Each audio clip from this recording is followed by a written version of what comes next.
Muy buenas tardes a todos, especialmente a los que veo en línea, Carlos, Cristian, Ernesto, Guillermo, Jonathan. Eh, bueno, ya nos presentamos, yo ya me presenté. En las dos primeras clases vimos algunos, en la primera clase vimos temas generales, fundamentos del sistema, en qué consiste, cuáles son sus ventajas, etcétera. En la segunda vimos distintos modelos de PPP. Y en esta clase vamos a ver la clase, el tema número 3 de 4.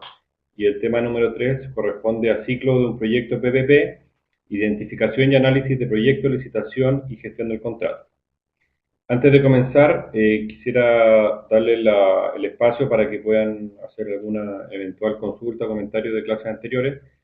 No obstante eso, he estado yo metiéndome a la plataforma y he estado viendo que ustedes han hecho algunos comentarios, alguna consulta y la he estado también respondiendo, pero les doy un espacio por si alguien quisiera comentar o hacer alguna consulta de clases anteriores.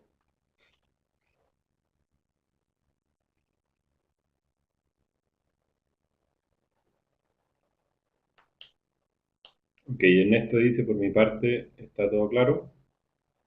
Bueno, vamos a comenzar. De todas maneras, dejo abierta la posibilidad de que puedan hacer después consultas tanto de esta clase como de las anteriores a través de la plataforma y cualquier tema o comentario, sugerencia, consulta es bienvenida. Y también de los temas que obviamente que vayamos viendo en esta tercera clase. ¿Ya? Entonces, como les decía, lo que vamos a ver hoy día es el ciclo de un proyecto PPP. Vamos a ver que el ciclo de un proyecto PPP no es muy distinto al ciclo de un proyecto, llamémoslo tradicional o realizado, efectuado con recursos fiscales o tradicional.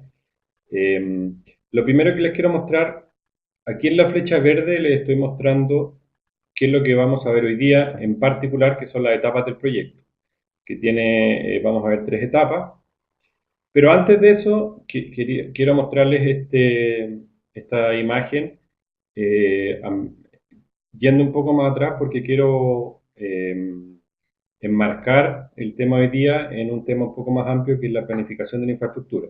Entonces vemos acá, tenemos un árbol decisional y vemos que les voy a ir contando cómo se va tomando decisión en cada uno de estos pasos, pero básicamente tenemos que antes de llegar a optar por el mecanismo de concesiones, que es lo que vamos a ver hoy día, hay una serie de pasos anteriores que tienen que ver con la planificación de la infraestructura, cómo se decide invertir en infraestructura, acá está la decisión de invertir en infraestructura, después tenemos una priorización de proyectos y esta cartera de proyectos se puede desarrollar ya sea a través de asociación público-privada o concesiones. Eh, Les decía yo que en las clases anteriores que muchas veces voy a usar como sinónimo asociación pública-privada y concesiones de obras públicas, porque en muchos países se usan como sinónimo, a pesar de que la clase anterior vimos que tenían algunas pequeñas diferencias. Y entonces una vez que está la cartera priorizada de proyectos, le estoy mostrando acá en la flecha, se toma la decisión si hacerlo con recursos tradicionales o a través de la asociación público-privada, que es lo que les voy a ir mostrando acá. Esta es la parte de arriba de la lámina que les mostré anteriormente, y quisiera comentarles, antes de entrar de lleno al tema de la clase, un paso más atrás, contarles cómo se toman ciertas decisiones. Entonces, primero está, vamos a ir viendo, la decisión de invertir en infraestructura. ¿Ya? Respecto a la decisión de, perdón, Ernesto dice, entonces cuando hablamos de concesiones nos referimos a BOT al margen de que sea una infraestructura nueva o existente. A ver, desde el punto de vista académico, vimos en la clase anterior que hay una diferencia. En general se le llama concesiones a los proyectos que tienen infraestructura ya existente que se entrega en concesión y en general se llama BOT o de BOT a los proyectos donde son proyectos completamente nuevos. Eso es para fines académicos y eso es lo correcto. Pero lo que les quiero transmitir es que cuando ustedes vean en toda Latinoamérica, van a ver que para fines prácticos, que es lo que dice acá Ernesto, siempre se va a usar como sinónimo asociación público-privada, participación público-privada, PPP, APP y concesiones de obras públicas, para fines prácticos, lo reitero. Esto también es una clase y por eso yo les quise contar qué es lo que ocurre para fines académicos. Por ejemplo, el sistema en Chile se llama concesiones de obras públicas, no se llama asociación público-privada. y engloba todos los tipos de asociación público-privada. En otros países también se llama sistema de concesiones de obras públicas. ¿Okay? Quiero hacer la distinción entre lo práctico y lo académico. Por eso que yo en la clase muchas veces, claro, tengo un enfoque más práctico y puedo usar como sinónimo ambos conceptos. Entonces, volvemos. Primero se toma la decisión de invertir en infraestructura. Para tomar la decisión de invertir en infraestructura, hay distintas formas de tomar esa decisión. Ustedes saben que el gran problema de la economía es que las necesidades son ilimitadas y los recursos son escasos. Entonces, la decisión de invertir en infraestructura pasa por varias cosas, pero hay decisiones políticas, hay decisiones técnicas, hay una serie de consideraciones que no vienen al caso.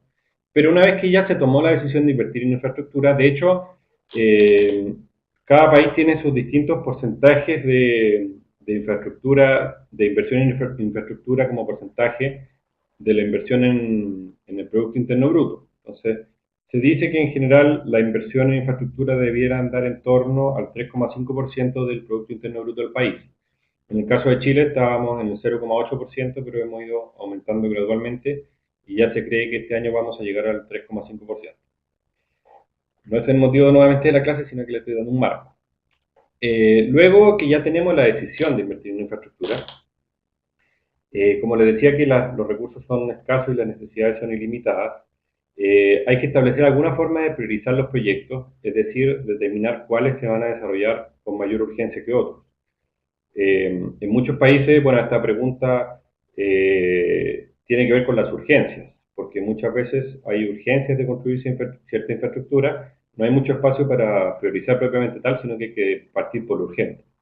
Pero en general, para priorizar los proyectos, se utiliza una herramienta que se llama la evaluación social de proyectos, que me imagino que algunos ya la conocen, que es básicamente una evaluación, así como hacemos la evaluación privada de proyectos, pero sus costos y beneficios son sociales. Entonces, por ejemplo, si vamos a evaluar socialmente una carretera, una autopista, se toma en consideración el ahorro en tiempo y el ahorro en combustible de las personas que lo van a utilizar. Eso nos da una rentabilidad social. A mayor rentabilidad social, mayor prioridad de proyectos. Estas son razones técnicas, dejando de lado también que razones políticas, en que la autoridad política puede tomar la decisión de desarrollar cierto proyecto antes que otro por razones varias. Pero hasta aquí todavía me interesa nomás, no quiero adentrarme en la evaluación social, sino que darles un marco. Una vez que tenemos priorizados los proyectos, viene la gran pregunta, si desarrollar esos proyectos mediante el mecanismo de asociación público-privada, o si hacerlo con recursos propios, que es el mecanismo tradicional con los recursos de la nación. Para eso les voy a contar, quiero que lo vean solamente como un concepto, porque si a alguien le interesa profundizar, lo puede ver en los apuntes y lo puede ver en la bibliografía.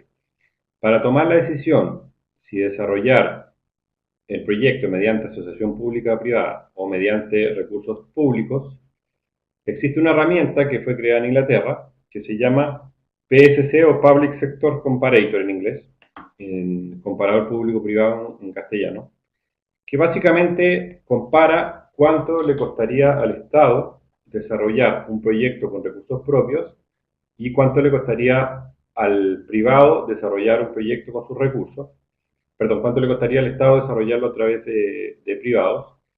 Y el gran factor de relevancia para la comparación de ambos modelos es valorar la transferencia de riesgos que hablamos en la clase anterior. O sea, el Estado retiene ciertos riesgos, pero también transfiere ciertos riesgos al privado. Por ejemplo, en caso de que hubiera un aumento muy importante, hay un riesgo económico si hubiera un aumento muy importante en las materias primas, en el costo de las materias primas, ese riesgo bajo el mecanismo de asociación público-privada lo asume el privado. ¿Cómo valorizar cuánto cuesta ese riesgo que el Estado le está transfiriendo al privado? Bueno, eso es materia, es un poco complejo, no es materia de la clase, pero les quiero contar nomás que existe este mecanismo y que se llama Public Sector Comparator, que está en los apuntes y que está en la bibliografía por si alguien quisiera profundizar en él, porque no es motivo tampoco de la clase. Y luego que ya se tomó la decisión, supongamos, de desarrollar infraestructura mediante la asociación público-privada, bueno, hay dos modalidades, concesiones o joint venture que vimos en la clase anterior, pero nos vamos a centrar obviamente en las concesiones, que son las que están acá enmarcadas en este óvalo rojo, y vamos a entrar de lleno a el ciclo o las etapas de un proyecto, que es el motivo principal de la clase. Como etapas del proyecto, yo les decía que no hay una gran diferencia en relación eh, con un proyecto tradicional o un proyecto desarrollado con recursos públicos. Y se identifican claramente, esto podría tener algunas particularidades en relación a distintos modelos implementados en distintos países, pero esto es un modelo más o menos típico y que presenta tres grandes etapas. Tiene una etapa de desarrollo y licitación del proyecto, tiene una etapa de construcción y tiene una etapa de explotación. La etapa de desarrollo y licitación es la etapa que comienza cuando está la idea de desarrollar el proyecto, se hacen todos los estudios referenciales, anteproyectos y lo que se requiera, se llama licitación, se presentan las ofertas y una vez que se adjudica el proyecto, se pasa a la etapa siguiente que se llama de construcción. La etapa de construcción, la sociedad concesionaria desarrolla la ingeniería definitiva del proyecto, se procede a su construcción y una vez que termina la construcción, se pasa a la etapa siguiente que se llama de explotación, que dura todo lo que determine las bases de licitación de cada uno de los proyectos. Quisiera saber si hay preguntas hasta acá, comentarios.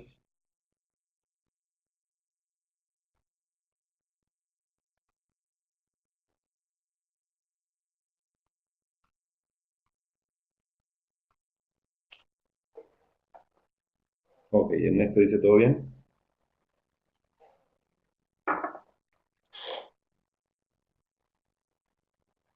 Vamos a hacer una encuesta, así como hicimos en las clases anteriores, para que nos permite ver si las materias han quedado suficientemente claras.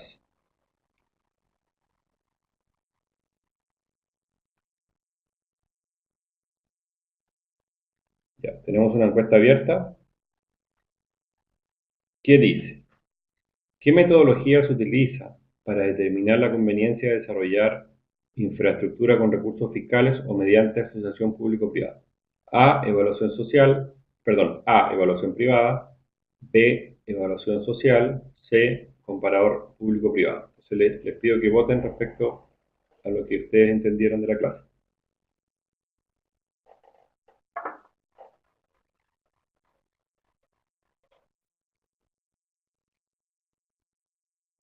Tenemos 3 votos. Veo, tenemos 6 personas en línea.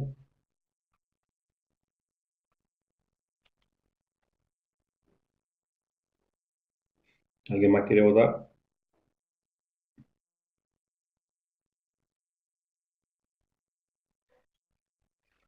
Perfecto, voy a poner finalizar la encuesta, tenemos 3 votos para comparador público-privado con un 75% y tenemos un voto para evaluación social con el 25%. La respuesta correcta era la C, comparador público-privado, que fue la que tuvo un 75%. Les quiero explicar por qué no es la evaluación social, porque si ustedes ven la pregunta dice, ¿qué metodología se utiliza para determinar la conveniencia de desarrollar infraestructura con recursos fiscales o mediante asociación público-privada? La evaluación social se utiliza en una etapa anterior que tiene que ver con la priorización de los proyectos. En general, dependiendo de cada país, pero por ejemplo en Chile hay un umbral mínimo de un 8% para desarrollar, para que los proyectos formen parte de la cartera de proyectos a ser desarrollados, antes de tomar la decisión si hacerlo con recursos públicos o recursos tradicionales, recursos públicos o asociación público-privada. Entonces los proyectos bajo cierto umbral de rentabilidad social simplemente no se van a hacer por ninguno de los dos métodos. Y luego, en una etapa posterior, se toma la decisión de hacerlo con recursos, una vez que ya pasó la etapa de evaluación social, se hacerlo con recursos públicos o mediante asociación público-privada, y para eso se utiliza la herramienta que se llama comparador público-privado, que, como les decía anteriormente, no es el motivo de la clase, pero los invito, si alguien lo quiere revisar, principalmente los apuntes y la bibliografía. Vamos con la etapa de desarrollo y licitación. La etapa de desarrollo y licitación yo les mostré esta lámina en algún momento, pero básicamente consiste en que tenemos ahí donde le estoy indicando con la flecha, Ernesto dice, aunque no cumpla rentabilidad social, puede desarrollarse por otros motivos no sociales. Perfecto, Ernesto. A ver, yo como profesor de la clase en general me refiero a razones técnicas, pero hay razones políticas que pueden llevar políticas, no estoy hablando solo de electorales, sino que de política pública, que pueden llevar a hacer un proyecto que no cumpla con el mínimo de rentabilidad social, y en Chile tenemos un ejemplo. Chile es un país largo y angosto, como algunos saben, que su infraestructura carretera terminaba en una isla que se llama Chiloé, en el sur de Chile, y luego eso en general el transporte era mediante barcazas, no había una conexión terrestre por todo el país, sino que había tramos terrestres, tramos en barcaza, entonces se decía básicamente que Chile terminaba en Chiloé, en términos de su infraestructura. Entonces, se, cuando se hizo una evaluación social para determinar si construir un puente o no hacia la isla de Chiloé. Porque hoy día los que vienen en Chiloé, los turistas, etcétera, tienen que pasar a través de una barcaza. El proyecto determinó que la rentabilidad social no cumplía con el umbral mínimo para ello. Sin embargo, la metodología de evaluación social, a mi juicio, es incompleta porque básicamente determinaba ahorros de tiempo y ahorros de combustible, pero no determinaba otros factores, como por ejemplo temas turísticos, de cuánto es los flujos que podía traer ese puente hacia la isla de Chiloé, temas estratégicos, hablemos de que Chile no iba a terminar ahí en Chiloé, etc. Y finalmente se tomó la decisión de desarrollar este proyecto por una voluntad política, aun cuando su rentabilidad social no cumpliera con un gran mínimo. O sea, fue una razón política. Y, y también, como dice Ernesto acá, evidentemente también hay compromisos electorales, no podemos negar eso. ¿Ya? María Esther comparte un link, pero no sé si nos puede contar de qué se trata, quizás no todos lo pueden pinchar.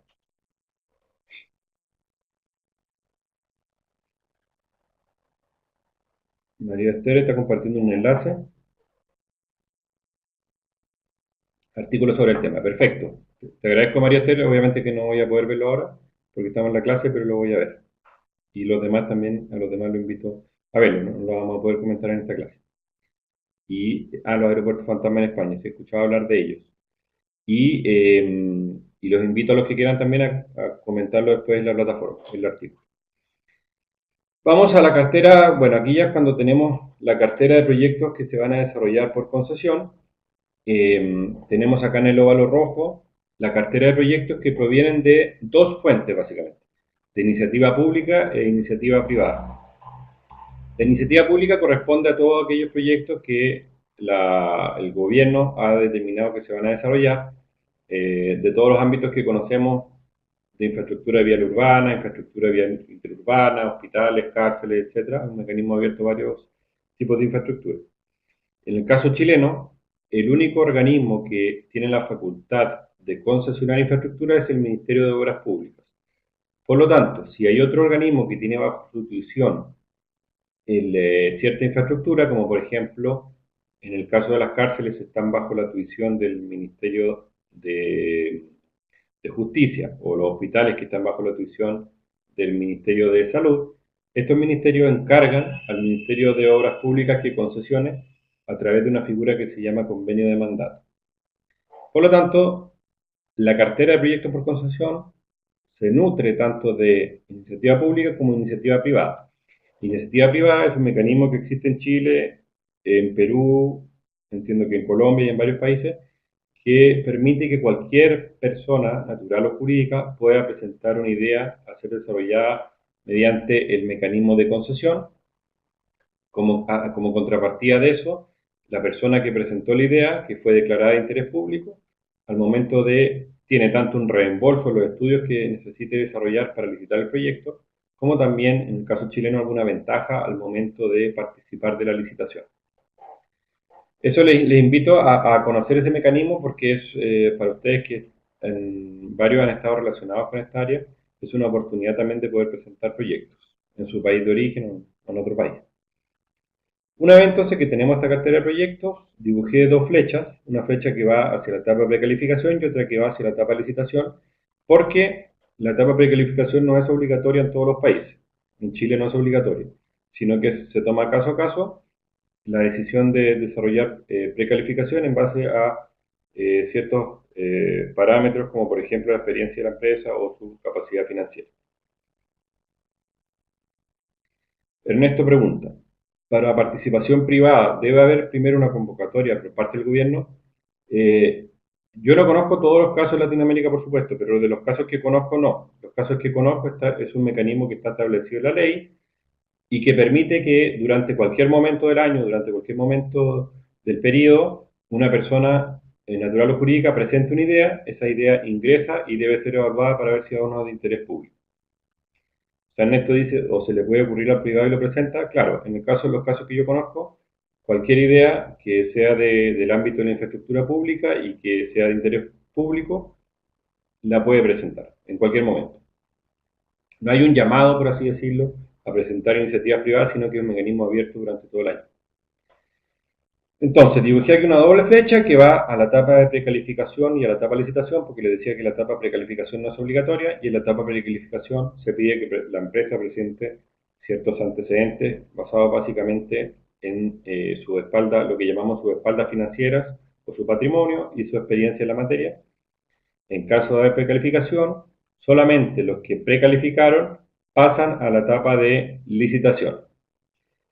Y en otros casos pasa directamente a la etapa de licitación sin pasar previamente, como les decía, por la etapa de precalificación. Aníbal dice buenas tardes, así que buenas tardes también Aníbal. Entonces, en la etapa de licitación no es muy distinto a cualquier tipo de proyecto. Hay un llamado a la licitación, este llamado en general se hace un llamado público a través de un medio de circulación nacional, por ejemplo. Hay un periodo en que hay consultas sobre las bases de licitación y estas consultas pueden dar eventualmente origen a que la autoridad modifique las bases de licitación en caso de que se detecte algún error o algo que no está claro. Y además se pueden hacer consultas que deben ser respondidas con copia a todos los licitantes para resguardar la igualdad de los oferentes. Después hay un plazo en que se establece un plazo en que se deben presentar las ofertas, se establece una garantía de seriedad de la oferta y en un acto que en el caso chileno es público de apertura de la oferta, y en la mayoría de los casos que conozco es público, se presentan la oferta técnica y la oferta económica. En el caso chileno, la oferta técnica se recibe y se abre al momento de este acto de apertura y la oferta económica se recibe, pero se guarda hasta una etapa posterior. Posteriormente se procede a evaluar las ofertas técnicas y entre las que se declaren técnicamente aceptables, que para ello se determina previamente cuál es la condición.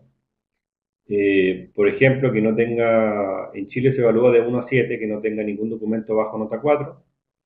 Solamente entre las que se declararon técnicamente aceptables se procede a abrir la oferta económica en un acto posterior. Es decir, por ejemplo, 30 días después se llama el acto de apertura de oferta económica. Estas ofertas económicas quedaron selladas, se devuelve la oferta económica a quienes no cumplieron con los requisitos técnicos y se abre la oferta económica. Una vez que ya se conoce el ganador, que en general en Chile, por ejemplo, siempre manda la prima la oferta económica por sobre la oferta técnica, se conoce el ganador y entonces se procede a hacer un decreto de adjudicación, que en Chile va con la firma de la Presidenta y del Ministro de Hacienda, y se publica el decreto. Esto es lo que se llama etapa de desarrollo y licitación.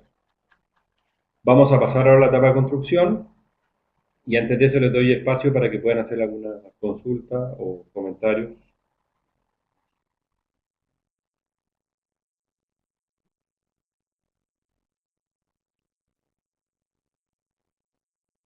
Ernesto dice, gracias, está claro. Gracias a ti, Ernesto. Continuamos. De todas maneras, durante toda la presentación pueden ir haciendo consultas. Y le doy la bienvenida también a los que se han ido incorporando con posterioridad al inicio. La etapa de construcción es la etapa que comienza cuando ya se adjudicó el proyecto al ganador y comienza primero con una ingeniería En general, se le entrega un anteproyecto durante la etapa de licitación y posteriormente la sociedad concesionaria tiene que desarrollar la ingeniería definitiva y luego la construcción del proyecto. La etapa de construcción tiene una duración que depende caso a caso, depende obviamente que de la magnitud del proyecto, pero pensemos que una etapa de construcción puede durar, el desarrollo de la ingeniería puede durar un año y después la etapa de construcción puede durar 3 o 4 años, pero obviamente que depende del proyecto. Es decir, esta etapa puede durar unos 4 años. Recuerden como concepto del sistema de APP o concesiones, recuerden como concepto que la sociedad concesionaria durante la etapa de construcción no recibe ningún tipo de ingreso ni por parte del Estado ni ningún cobro a los privados en el caso de una autopista, por ejemplo. Como concepto que es distinto al sistema tradicional donde muchas veces durante la etapa de construcción el privado va generando estados de pago y el privado genera los estados de pago y el Estado le va pagando durante la etapa de construcción de acuerdo a su avance. Aquí comienza a recibir pago solamente una vez terminada la construcción. Una vez que finaliza la etapa de construcción, pasamos a la etapa de explotación. La etapa de explotación comienza cuando termina la etapa de construcción, cuando ya está construida la obra, y en esta etapa es donde el concesionario tiene la obligación de prestar los servicios asociados. En el caso, por ejemplo, de un hospital, tiene que prestar los servicios de aseo, alimentación, seguridad y vigilancia, ropería, etc. Y en algunos países también los servicios médicos. En el caso de Chile no está incluido el tema de los servicios médicos. ¿Ya? El periodo de explotación está determinado previamente en las bases de licitación. Es variable de acuerdo al tipo de proyecto. En Chile tenemos proyectos con periodo de explotación desde 8 años hasta 30 o 40 años. En Chile, la ley de concesiones establece que el periodo de explotación no puede ser superior a 50 años. Sin embargo, en la práctica vemos que no hay proyectos con duración superior a 30 años. Y eso ocurre porque si ustedes evalúan un proyecto, lo evalúan, por ejemplo, a 30 años y después lo evalúan a 50 años, la diferencia entre ambos casos no es muy sustancial porque uno está trayendo a valor presente flujos del año 30 hasta el 50 que pesan muy poco en valor presente y por lo tanto no hay mayor conveniencia de licitar un proyecto a 50 años versus hacerlo a 30 años. Una vez que finaliza este periodo de explotación, hay una transferencia del Estado y hay que preocuparse de establecer previamente la base de licitación con mucha claridad que la infraestructura debe volver a manos del Estado en un estándar de calidad, un estándar de mantenimiento, que sea ojalá muy similar a lo que era el primer día. O sea, que no vuelva al estado de infraestructura en mal estado. María Esther dice, ¿existen penalizaciones en caso de que la explotación se retrase por culpa de las obras? ¿Existen penalizaciones? Sí. Justamente María Esther me da el pase para la lámina siguiente. Así que gracias. Quiero referirme, esto principalmente, existen tanto durante la etapa de construcción como durante la etapa de explotación, ciertas multas o penalidades. Obviamente que no puedo hacer una generalización de lo que ocurre en todos los países, pero es lo que he observado en la mayoría de los países latinoamericanos.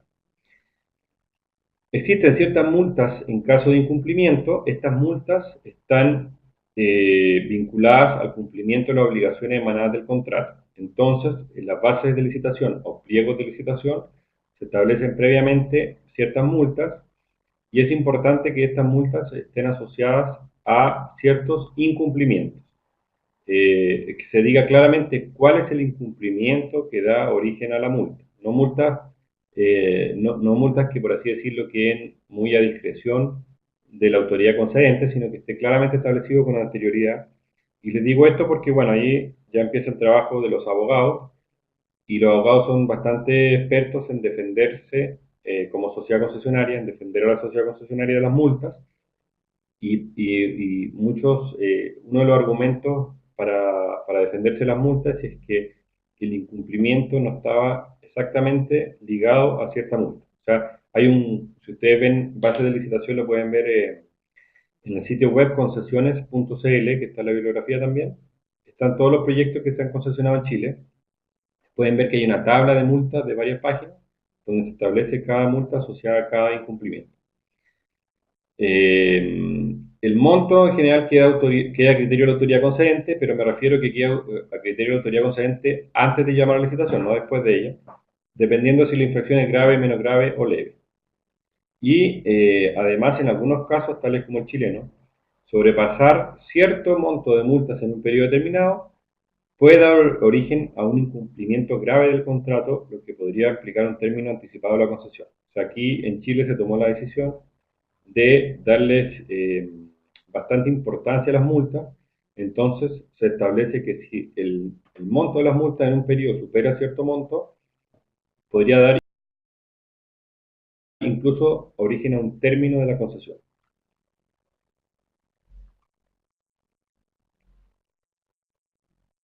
Consultas.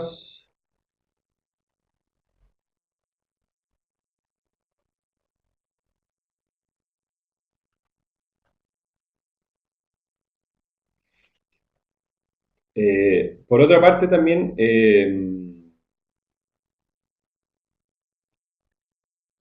eventualmente podría ocurrir que, lo vamos a ver más adelante, vamos a ver lo que se llaman los eh, niveles de servicio, que lo vamos a ver más adelante.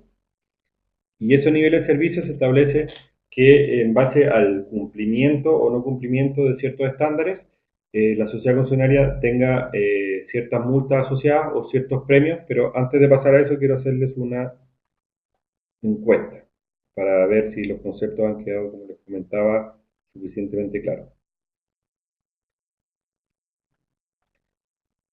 Dice,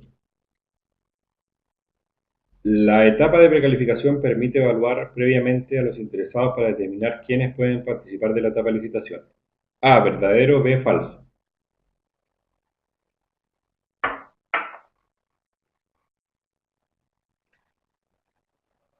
Veo a 10 personas en línea, tenemos 4 votos, 5 votos.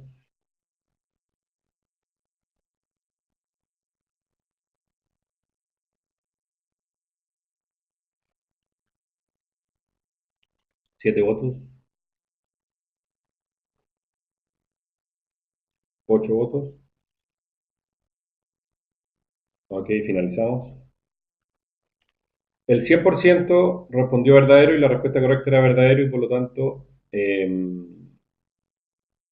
no requiere mayor análisis, es una pregunta compleja y efectivamente sí es cierto que la etapa de precalificación permite evaluar previamente a los interesados para determinar quiénes pueden participar de la licitación. La respuesta es correcta.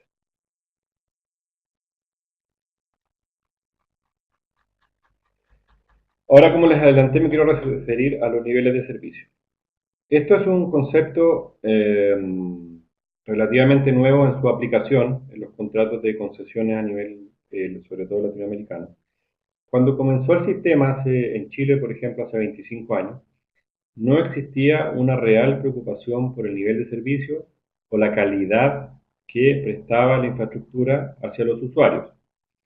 Más bien, yo diría que el objetivo principal, así como muchas veces ocurre en los países, era de cobertura, o sea, de una preocupación de tratar de principalmente reducir la gran brecha que existía entre la necesidad de infraestructura y la infraestructura existente, que era muy grande. Por lo tanto, la idea era, los esfuerzos estaban enfocados hacia la cobertura, es decir, hacia disminuir esa brecha y construir infraestructura. Pero como todos los sistemas van madurando con los años, empezó también a existir una preocupación real por la calidad y por los niveles de servicio. Es decir, que ya una carretera no solo tuviera como principal atributo unir un punto con otro, sino que también darle ciertos niveles de servicialidad, ciertos niveles de calidad. Si nosotros llevamos esto a un extremo, si aplicamos el concepto de niveles de servicio, esto aún no ocurre en Chile y está lejos de ocurrir, pero lo voy a llevar el argumento a un extremo para poder contarles hacia dónde apunta este concepto de niveles de servicio. Uno, en vez de, les repito este ejemplo extremo, no es lo que ocurre, pero para clarificar el concepto. En vez, por ejemplo, uno de decirle a un concesionario, en el caso de una autopista, por ejemplo, en vez de decirle, necesito que usted construya una autopista de una extensión de 100 kilómetros con doble capa de tratamiento asfáltico, con mediana en New Jersey, con ciertos niveles de pendiente, etcétera. Yo podría también decirle como autoridad concedente, necesito que usted construya una autopista que me permita desplazarme entre tal ciudad y tal ciudad en no más de 90 minutos y cuya tasa de accidentabilidad sea menor al 5%, les invento, y usted vea cómo lo hace.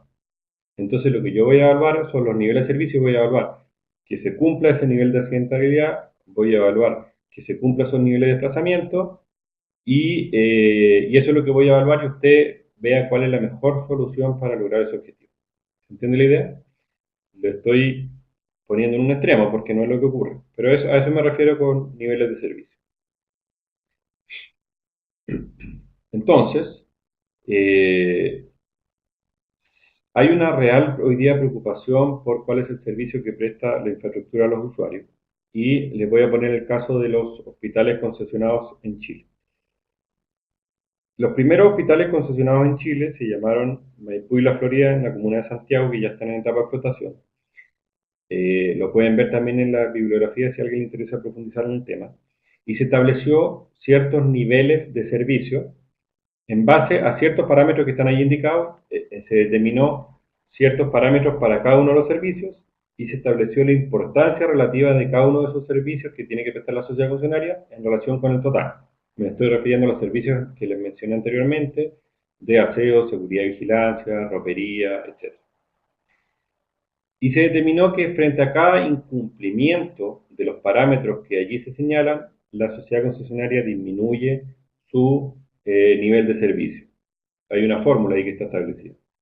Bajo cierto parámetro de esos niveles de servicio, se establecen multas asociadas. Y por sobre el nivel de servicio que ahí se establece también un premio para la sociedad concesionaria, de manera que tenga un incentivo a prestar un buen servicio a los usuarios. Entonces se establece un porcentaje sobre el cual, un nivel de servicio sobre el cual puede haber también un premio a la sociedad concesionaria.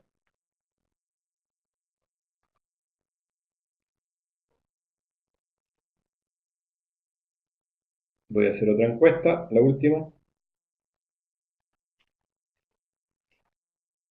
Esta pregunta la voy a abrir y espero que hay un tema con la redacción del encabezado eh, que podría eventualmente inducir error, pero dice, el incumplimiento el incumplimiento de estándares y niveles de servicio puede dar origen A, premios, B, multas, C, ambos.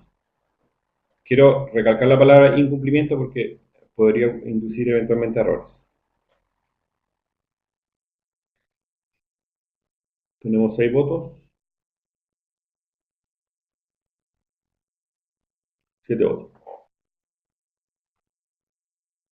Perfecto. El 100% votó que el incumplimiento de estándares y nivel de servicio puede dar origen a multas, lo cual es correcto, así que no requiere mayor análisis, pero solamente que en el encabezado, cuando uno lee la pregunta rápido, no lee incumplimiento, a veces tiende a votar por ambos, pero evidentemente que un incumplimiento no puede dar origen a premios, por supuesto.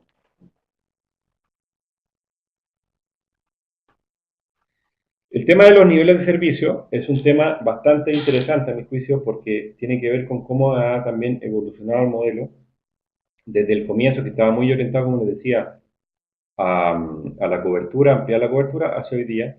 Y ese nivel de servicio los invito a que lo puedan ver también en la bibliografía y también lo puedan ver en los apuntes. Si a alguien le interesa muy en profundidad este tema también, puede ver bases de licitación de los hospitales concesionados en Chile, en un sitio www, lo voy a anotar.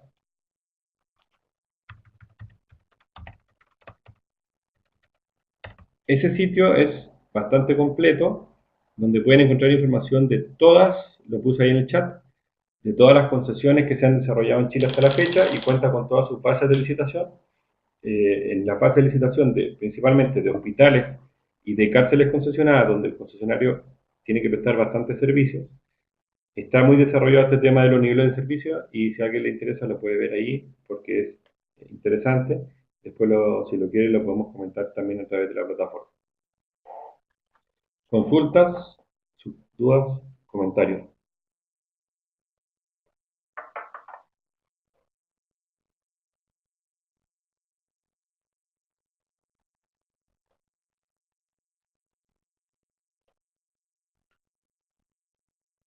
Ernesto dice todo claro, gracias Ernesto.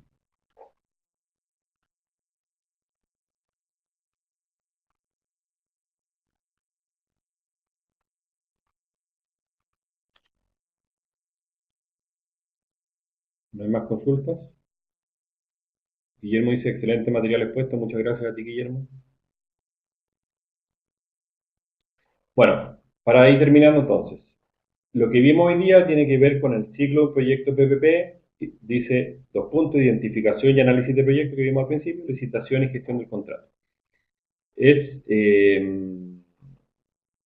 Bueno, partí diciéndoles y voy a terminar diciéndoles que el ciclo de un proyecto PPP o APP no es muy distinto al ciclo de un proyecto tradicional.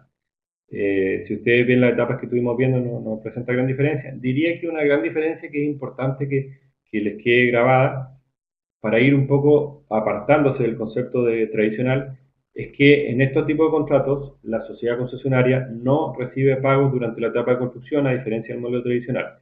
Y eso hace que quien sea el encargado de financiar el proyecto sea la sociedad concesionaria. Y a cambio de eso después recibe una retribución del Estado, ya sea a través de un pago directo, como por ejemplo en el caso de las cárceles o los hospitales donde no hay cobro a los usuarios, o a través del cobro directo a los usuarios, que es el caso de una autopista de peaje. Ernesto dice, y la relación a larga distancia, pero no entendí la pregunta o comentario.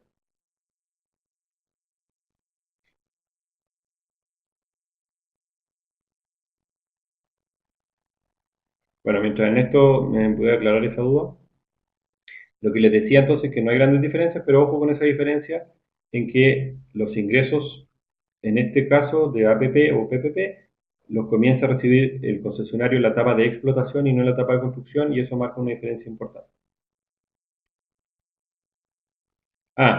Ernesto dice una diferencia más entre proyecto tradicional. Perfecto. Yo me estaba refiriendo a diferencias solo en relación con el ciclo, pero es muy importante lo que dice Ernesto, que en este caso, si ustedes ven incluso la palabra misma, dice asociación público-privada, porque lo que hay es una asociación a largo plazo entre el Estado y la sociedad concesionaria, que es distinto al caso tradicional donde el constructor construye, recibe un pago y se retira. Aquí hay una sociedad a largo plazo. Y como su nombre lo indica, es importante destacar también que es una asociación y como toda asociación debe existir la voluntad de asociarse entre los socios, que en este caso es el Estado y el privado, y eso es algo que muchas veces no se observa claramente en países donde existe una desconfianza del Estado hacia el privado, así como también existe una desconfianza del privado hacia el Estado, que hace que los proyectos avancen más lento, que sea más complejo, que existan más discrepancias en la interpretación del contrato, etcétera, producto de cierta desconfianza de un sector hacia otro, que es lo que a mi juicio no debería existir para lograr el éxito de la asociación público-privada. ¿Alguna otra consulta o comentario?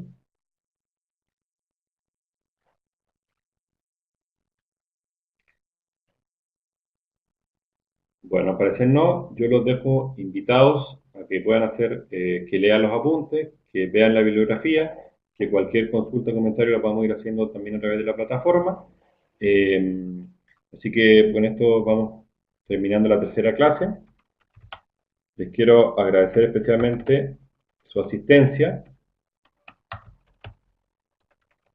y también su participación activa a través de las consultas que han estado haciendo, a través de los comentarios. Y nosotros ya nos vemos entonces, nos escuchamos.